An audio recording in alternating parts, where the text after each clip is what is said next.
It started when Mr. Taquay Wallace was killed in 2009, and I went to his wake. And I remember my sister said to me, say something. And so I got up and I spoke, and I talked about the richest place in the world right now is the graveyard. And when I got done speaking, I remember my sister was crying, and I sat down beside her after I got done, and my sister said, just like as plain as the note, she just said, brother, if you're running, they're ready now. And I remember I couldn't sleep that night. And I remember the next day I said, Dad, I'm running. And then my dad said, well, you better get your platform ready.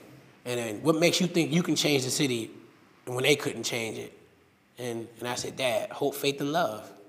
The greatest of these is love. I love this city with my whole heart. But I also understand that it's going to take more than love to get it back. We sat down and we said, this is what we're going to do. And the first thing they said was, how are we going to attack it?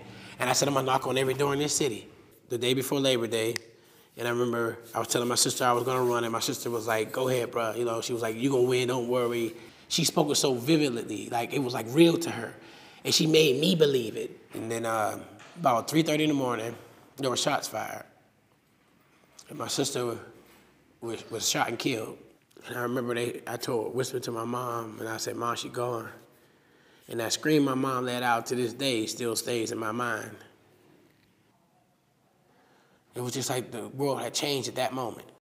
And then in September, that's how I healed. I knocked on doors. I said, hey, I'm DeJuan Walker. I'm running for mayor for the city of Aliquippa. Will you help me?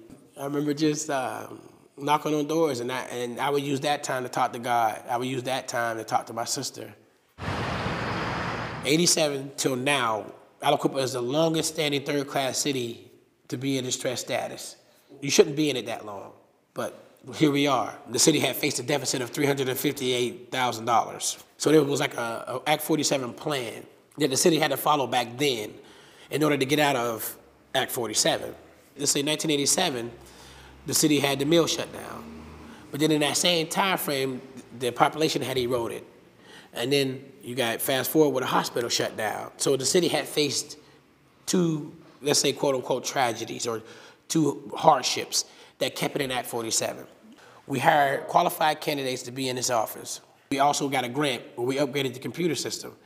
And now everybody has updated computers. Now we're in the 21st, heading into the 21st century.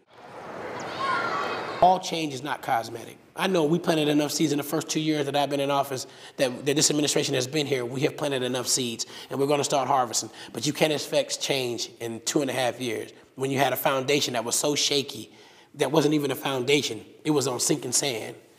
But we're humble enough to say we're not where we want to be, and we got to get better. And that's what I think is important. We will get better.